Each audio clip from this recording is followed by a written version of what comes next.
1, 2, 3, 4. Heartbeat, drumming, heartbeat,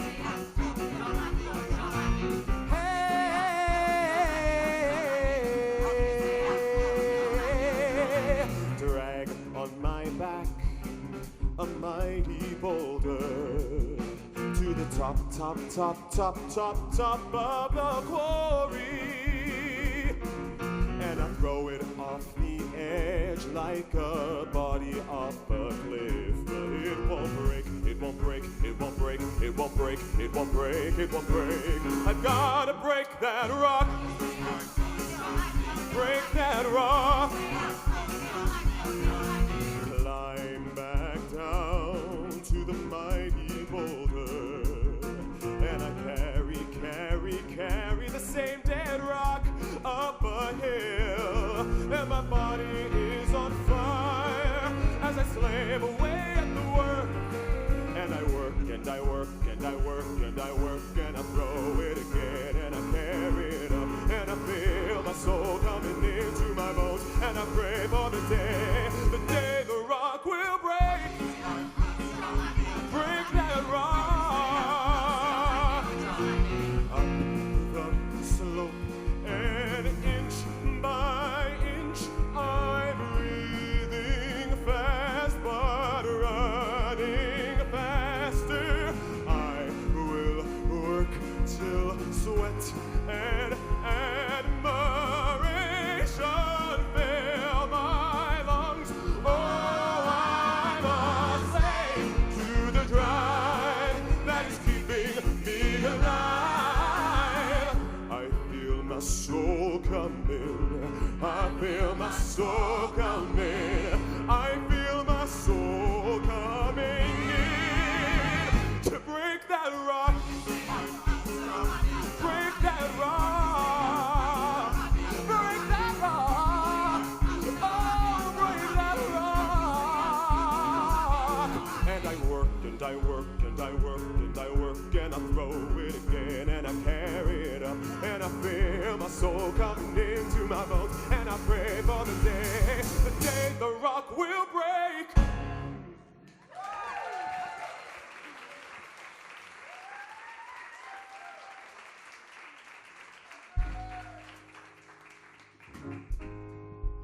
You are listening to Farmed, a live podcast concert at Joe's Pub in New York City on August 16th, 2019.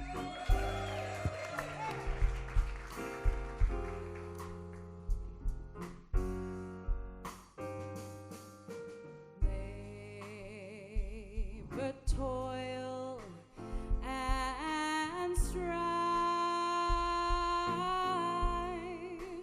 is the nature of our life.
preach? Or is this lyric dream speech? How many tyrants overthrown till the fields are our own? How many days until we see a pure water sets us free? Should I die before it break? I'll toil for freedom's sake. Should I die before it break? I'll toil for freedom's sake. Should I die before it break? I'll put in the work for it. Will we reach the dreams we preach? Or is this lyric dream speech? Will we reach the dreams we preach? Or is this lyric dream speech? Will we reach the dreams we preach?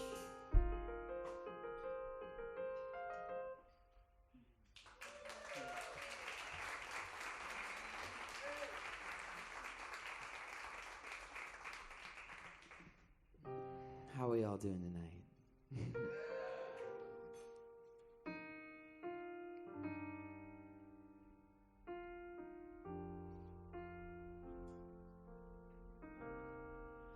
I do not know your demons.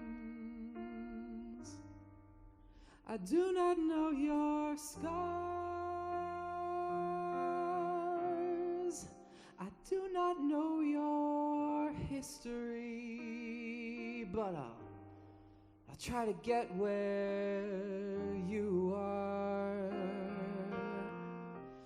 I do not live in your household.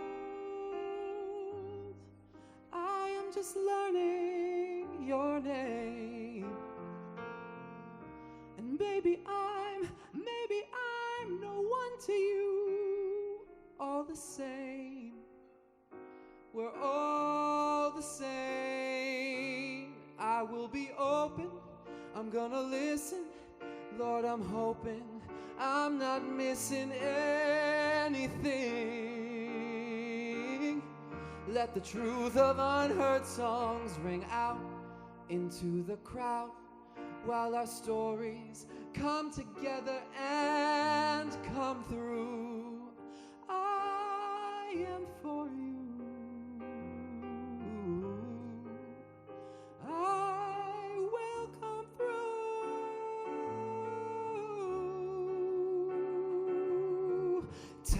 Tell me how you feel. Oh, my sister, you are real. Tell me how you feel. Brother, I know you are real. Tell me how you feel. Oh, my sister, you are real. Tell me how you feel. Brother, I know you are real. Beyond the books they prescribe, I'm reading you because you're alive. I will be open, I'm gonna listen. Lord, I'm hoping I'm not missing anything. Let the truth of unheard songs ring out into the crowd while our stories come together and come through. I am for you. I will come through.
certain fragile and old, a river,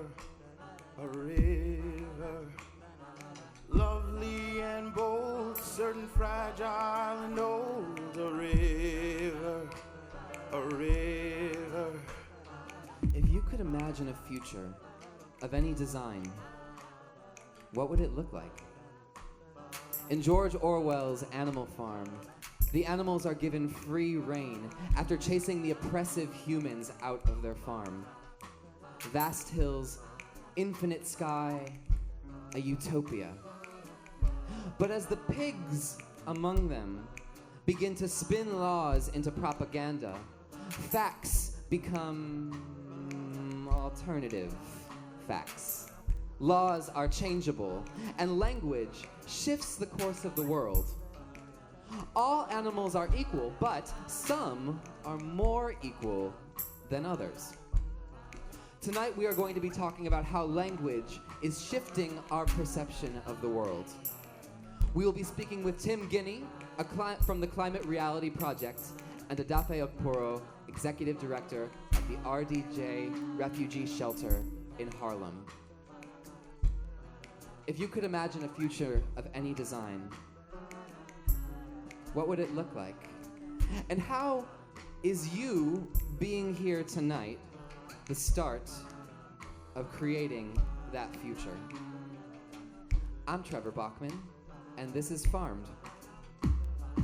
Lovely and bold, certain fragile and old, a river. Lovely and bold, certain fragile and old, a river.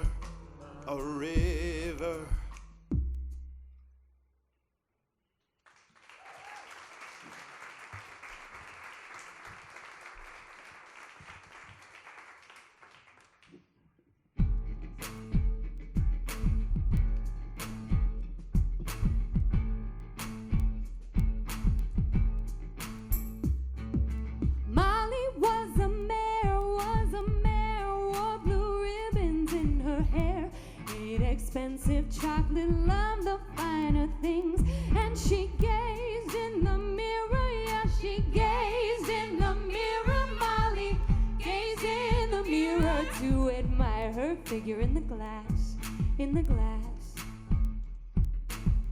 Will there be sugar after the rebellion? When we have a rebellion, will there be sugar to eat? Will I still be allowed to wear ribbons in my hair, blue ribbons in my hair? Or are they badges of slavery, oh, slavery, oh? Some say liberty is worth more than ribbons, Molly. Some say liberty is worth more than ribbons, Molly. Some say liberty is worth more than ribbons, Molly.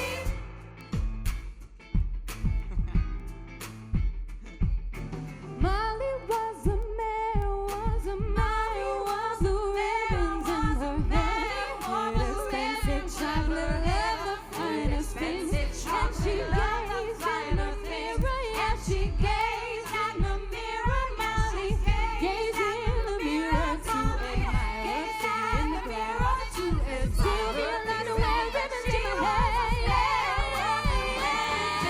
Some say liberty is worth more than ribbons, Molly. Some say liberty is worth more than ribbons, Molly. Some say liberty is worth more than ribbons, Molly.